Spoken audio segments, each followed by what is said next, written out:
Monaco, le 28 mai dernier à 11 h. Un événement dramatique vient assombrir ce début d'été. Ce jour-là, on enterre Hélène Pastor, la femme la plus riche de Monaco. Des obsèques presque en cachette. Aucune annonce officielle de l'enterrement n'a été faite.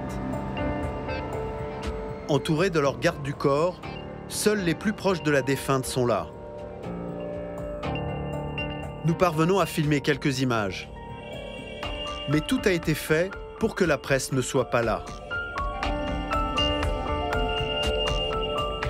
Au bout de quelques minutes, nous sommes refoulés brutalement. Non, je vous dis de baisser la caméra, je vais vous demander des identités, mais on passe par-dessus. Vous êtes journaliste, moi je suis policier. Oui, je ne fais que mon travail. Seulement contrôle de D'accord? papier. Vous parlez correctement. Mais je parle correctement. Les policiers sont nerveux. Le ton monte rapidement. Ici, on ne s'approche pas de la famille Pastor. Ça vous va? Ça vous va? Et si ça vous va pas, vous prenez vos affaires, vous partez. Eh bien, on va partir là. Ben voilà, c'est très bien. C'est très bien. Vous croyez quoi? Vous croyez que c'est comme en France ici? Ça se passe comme ça, et si ça vous plaît pas, c'est la même chose. Ça ne se passe pas comme en France. Car ici, nous sommes à Monaco. Une principauté autonome, enclavée entre la France et l'Italie. Un État de 2 km² peuplé de nombreux millionnaires. À Monaco, les résidents étrangers ne payent quasiment pas d'impôts. 35 000 habitants à peine, qui ne se remettent pas du meurtre de celle qu'on appelait la vice-princesse de Monaco. Hélène Pastor, 77 ans, victime le 9 mai dernier d'un terrible guet-apens devant l'hôpital Larcher de Nice, alors qu'elle rendait visite à son fils Gildo, malade. C'est ici qu'elle a été victime de plusieurs coups de feu avec son chauffeur, Mohamed Darwish. Alors qu'elle rendait visite à son fils hospitalisé à Nice, Hélène Pastor a été prise pour cible par un tireur qui a pris la fuite. L'enquête ne fait que commencer. Un crime commis de sang-froid et à bout portant. Les tueurs n'ont laissé aucune chance à Hélène Pastor et son chauffeur. Ce sont des armes létales qui ont des destructions multiviscérales, qui sont des armes de chasse pour le gros gibier normalement, et qui entraînent des lésions multiples parce qu'il y a de très nombreux projectiles. Touchée au cou, au visage et au thorax, Hélène Pastor décédera de ses blessures 2 semaines plus tard, quelques jours après son chauffeur. L'affaire fait la une de la presse. La France découvre le nom des Pastor, inconnu jusque-là du grand public. Une famille pourtant très proche des Grimaldi, les princes de Monaco. Qui pouvait en vouloir à Hélène Pastor? S'agit-il d'un règlement de compte familial ou d'un crime crapuleux? À travers Hélène, le clan Pastor était-il visé? Monaco, comme tous les jours à midi, c'est la relève de la garde princière. Devant le palais, les touristes sont au rendez-vous. La principauté est célèbre grâce à la famille Grimaldi. Ses princesses Glamour, Charlène et Caroline. Pourtant, il existe une autre dynastie sur le rocher, celle de la famille Pastor. Moins connue que les Grimaldi, mais beaucoup plus riche qu'eux. Leur nom s'affiche partout. Ce sont, dit-on ici, les vrais maîtres du rocher. Au lendemain de la mort d'Hélène Pastor, le prince Albert exprime à titre personnel sa tristesse et son émotion dans un communiqué. Dans la ville, la famille Pastor impose ce petit bandeau noir en signe de deuil sur toutes ses enseignes.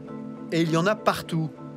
Car la famille Pastor contrôle près du tiers du parc immobilier de Monaco. 4 000 appartements, jusqu'à 50 000 € le mètre carré en bord de mer. Frédéric Laurent est historien de Monaco. C'est un fin connaisseur de la famille Pastor. Là, il y a 2 immeubles là, construits dans les années 70 par Gildo Pastor. Là, on a en face l'immeuble très emblématique construit par Pastor au début des années 60. Donc, derrière moi, c'est le Baya, un des fleurons de l'empire immobilier d'Hélène Pastor. Cet immeuble avec les tentures bleues s'appelle le Chouki. C'est un des premiers grands immeubles Pastor à Monaco. L'ensemble immobilier qui est derrière moi, là, le long du front de mer, c'est une grande partie de l'empire Pastor en principauté. C'est la première fortune de la principauté, plus importante que la fortune princière. L'empire Pastor, il est difficile à évaluer, mais il tourne entre 15 et 20 milliards d'euros environ. Une fortune d'environ 20 milliards d'euros, amassée en quelques décennies seulement. Une success story incroyable, celle d'un simple maçon italien, Jean-Baptiste Pastor, arrivé à Monaco au début du XXe siècle. Il monte une petite entreprise de bâtiment que son fils Gildo fait ensuite prospérer. Gildo est interviewé ici en 1976. C'est mon père qui a créé l'entreprise Pastor. Ensuite, elle s'est poursuivie. Elle a été créée en 1913 jusqu'à l'année 38, date à laquelle j'ai été le créateur en principauté de Monaco de la copropriété. Pierre Abramovici a écrit un livre sur la fortune de la famille. Il nous explique la méthode Pastor.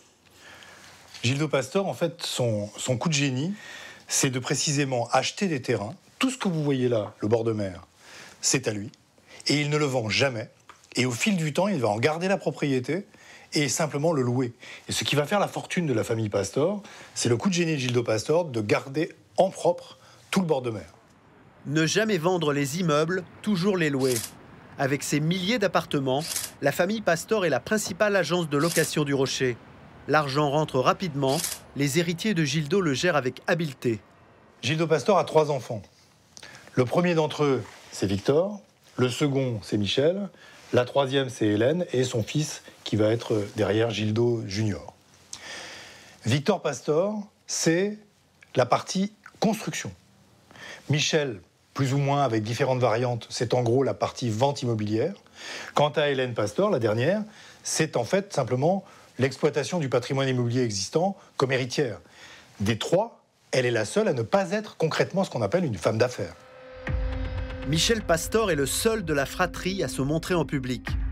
Il a présidé le club de foot de l'AS Monaco pendant 5 ans, avant de mourir l'an dernier. Hélène Pastor était au contraire une femme discrète, gérant seule son héritage de 5 milliards d'euros. Elle ne s'affichait pas dans les soirées. Il n'existe d'elle que de très rares photos. Loin du luxe, elle habitait un appartement au sein d'un des immeubles qu'elle possédait.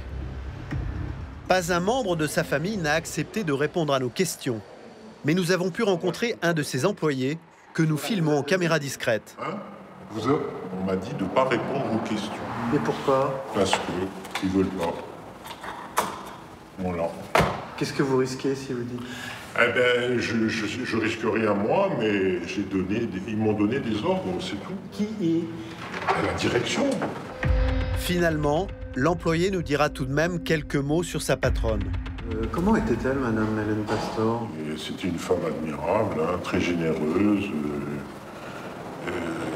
une femme qui connaissait son métier. Voilà. Elle était menacée, selon vous? Non. Non? Elle n'a jamais été menacée. Elle n'avait pas de garde, rien. Elle sortait normalement avec son chauffeur. Hein. Elle n'avait aucune crainte. Hélène Pastor ne se sentait pas menacée. Pourtant, c'est bien elle que les tueurs semblaient attendre le 6 mai dernier à Nice. Ce jour-là, il est environ 16 h quand la riche héritière sort comme tous les jours de son bureau. Son chauffeur, Mohamed Darwish, l'attend à bord de son monospace de couleur noire. Direction l'hôpital Larcher de Nice, à une douzaine de kilomètres de Monaco. Comme d'habitude, depuis plusieurs semaines, elle va y rendre visite à son fils Gildo, victime d'un AVC. Au même moment, d'après nos informations, un des tueurs serait lui aussi en route vers l'hôpital. Parti de Marseille, il aurait pris un train jusqu'à la gare de Nice, puis un taxi. Dans un sac de sport, il aurait dissimulé l'arme du crime. Devant l'hôpital, un deuxième homme, un guetteur, l'attendrait déjà. David Di Giacomo, journaliste à France Bleu Nice, enquête depuis le début sur ce crime. Et là, quand ils sortent de l'hôpital Larcher, a priori, le tireur est caché ici. Il avait, semble-t-il, un fusil de chasse. Et là, il tire à 2 reprises du côté passager. Il touche le chauffeur. Il touche également Hélène Pastor. Donc cette scène de crime a vraiment eu lieu là. Ensuite, la voiture a roulé un petit peu et elle a été immobilisée.